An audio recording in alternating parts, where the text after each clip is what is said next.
Con esta comunicación pretendemos acercarnos a la problemática surgida en torno a la prueba pericial de identificación de locutores.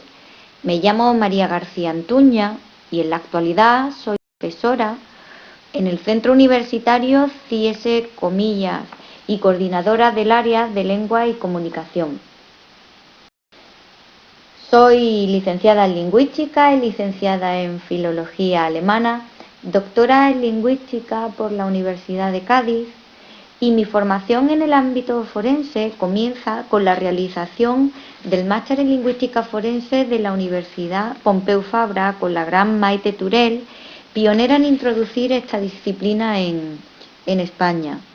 Continué haciendo un máster en ciencias policiales de la Universidad de Alcalá gracias al facultativo jefe del Laboratorio de Fonética Acústica, Carlos Delgado Romero, con quien hice unas prácticas en la Comisaría General de la Policía Científica. En la actualidad estoy realizando mi doctorado en el Instituto Universitario de Investigación en Ciencias Policiales de la Universidad de Alcalá, con el título La prueba pericial de identificación de locutores, su valoración por los tribunales de justicia. La dirección la lleva la profesora de Derecho Penal, Carmen Figueroa Navarro, de la Universidad de Alcalá, y el doctor Carlos Delgado Romero, facultativo jefe del Laboratorio de Fonética Acústica de la Policía Científica de Madrid. Nuestra comunicación debe partir de una pregunta fundamental. ¿Qué es la identificación de locutores? Pues bien, la identificación de locutores es el proceso por el que se determina a quién pertenece la muestra anónima aportada, esto es, la muestra dubitada, dentro de un número de muestras registradas pertenecientes a distintos hablantes, a las que denominaremos muestras indubitadas. Pero, ¿realmente podemos identificar la voz de una persona? ¿Podemos identificar determinadas características sociales como su edad, su procedencia geográfica, por ejemplo, todo a través de su voz? El premio Nobel irlandés Bernard Shaw, en su obra de teatro Pygmalion, por cuya adaptación cinematográfica recibiría en 1938 el Oscar, juega con la figura del fonetista, precisamente, como un prestidigitador capaz de identificar la procedencia geográfica de los hablantes únicamente a partir de su voz. A continuación introducimos un fragmento de la película. De Hoxton. Vaya, pues es verdad. Demonios, usted lo sabe todo. Alguien se lo habrá dicho. ¿Es capaz de adivinar de dónde es este caballero? Sí, dígale de dónde viene, ya que se las da de pitoniso. Sí, dígaselo. Está bien. De Cheltenham, Hego, Cambridge, India. Es verdad. Menudo susto me ha dado. Creí que era un policía. ¿Qué estará haciendo Freddy? Como tarde mucho, vamos a coger una pulmonía. Earls Court. Haga el favor de guardarse sus observaciones. Lo he dicho en voz alta, perdone. Su madre es de Epsom, sin lugar a dudas. Oh, qué curioso. Es verdad, me crié en Large Lady Park, cerca de Epsom. Vaya nombrecito, ¿eh? Oh, perdone. ¿Están buscando un taxi? ¿Cómo se atreve a hablarme? Por favor, Clara. Se lo agradezco. Lloviendo es muy difícil encontrar uno. No lo han notado, pero ya ha dejado de llover. Oh, es verdad. Clara, cogeremos el autobús. Oh, el autobús no.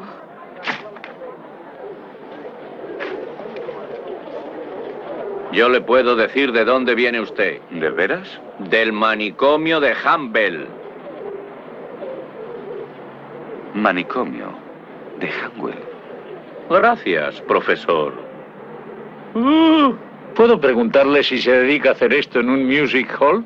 Pues lo he pensado y puede que algún día lo haga. ¿Y cómo consigue hacerlo? Por simple fonética. La ciencia de la dicción es mi profesión. Ah, ¿sí? Y también es mi hobby. Ah. Se descubre un hombre de Yorkshire y un irlandés por su deje. Yo noto las diferencias de dicción de 10 kilómetros. Y de los distintos barrios.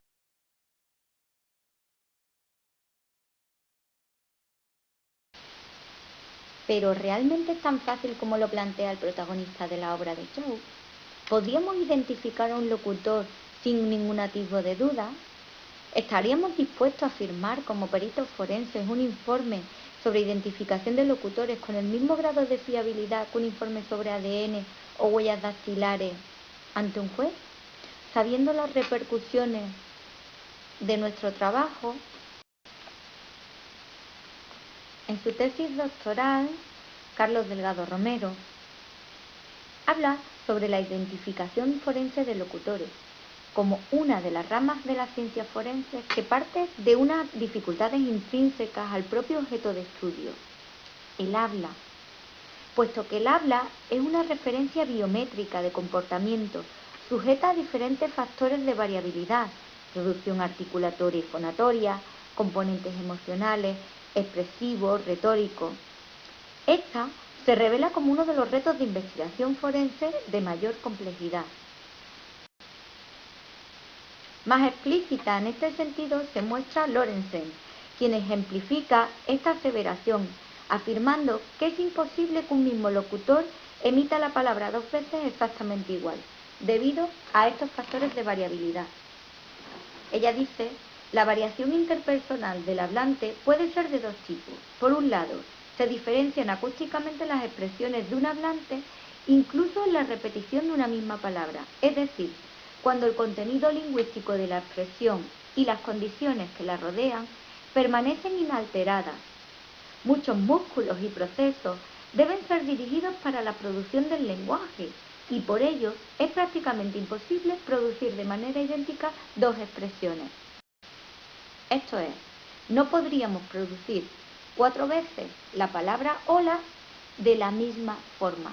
Y esto es muy importante, tanto para el fonetista, como perito forense, como para el juez. El habla se presenta como un objeto de estudio, por tanto, muy complejo desde una perspectiva forense, porque se ve sometido a varios procesos de variación. Una variación entre individuos y la variación del propio individuo.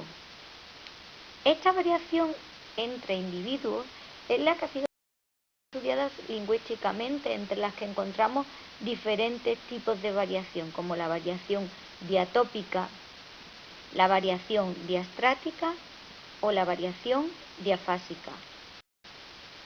En cambio, el concepto de intravariabilidad, que no aparece en otras disciplinas forenses, supone todo un reto para el experto, tal y como afirma Jessen en un artículo publicado online en la revista The Criminal Polizei. En ella afirma que mientras la variación interindividual constituye una premisa básica en el reconocimiento del lenguaje, estudiada por todos los lingüistas, claro está, la variación intraindividual es un reto. Con el concepto de variación intraindividual se determina la problemática de que la voz y las muestras idiomáticas de un hablante pueden variar tanto a largo como a corto plazo.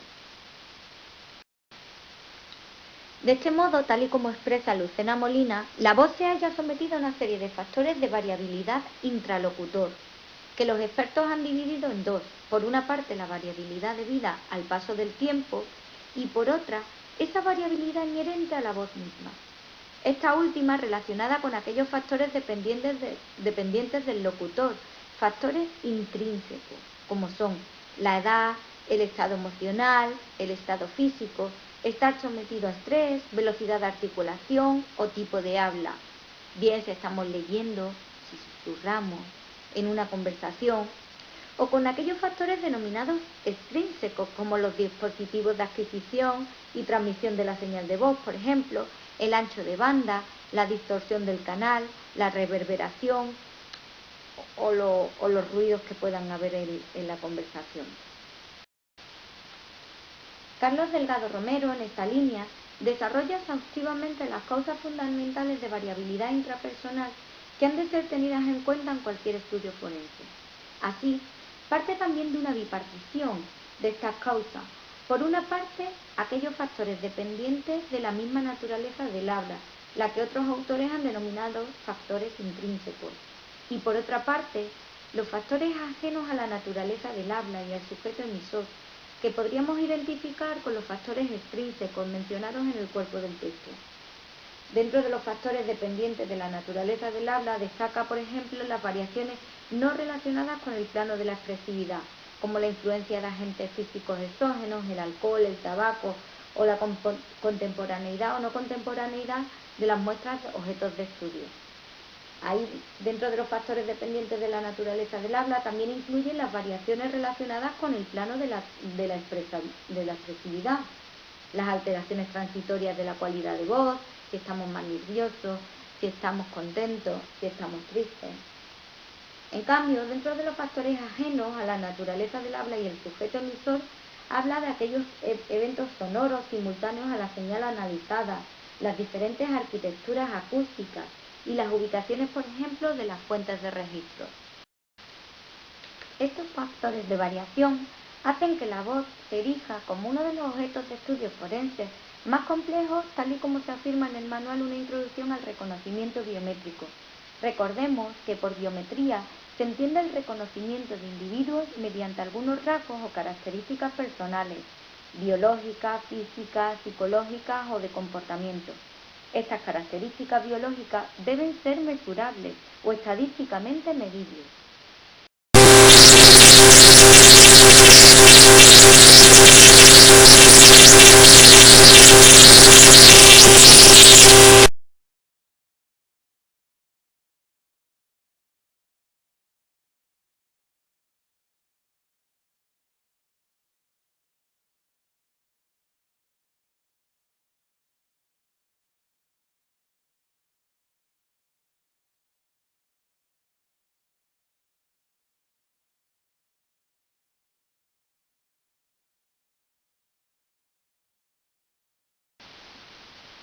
Es por ello por lo que actualmente en los distintos foros de discusión científica sobre la identificación del locutor, uno de los temas principales es la metodología que debe seguirse para abordar un objeto de estudio tan sumamente complejo.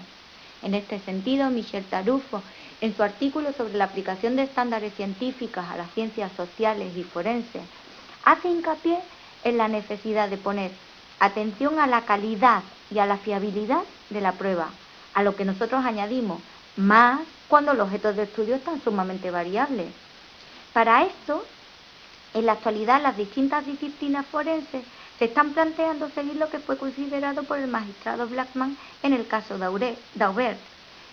Un elemento de prueba será científicamente válido siempre que la técnica, pueda ser sometida a prueba, haya sido sometida a revisión entre pares y publicado, se conozca la tasa de error actual o potencial, haya estándares que controlen la operación de la ciencia o técnica o tenga un grado significativo de aceptación dentro de la comunidad científica relevante.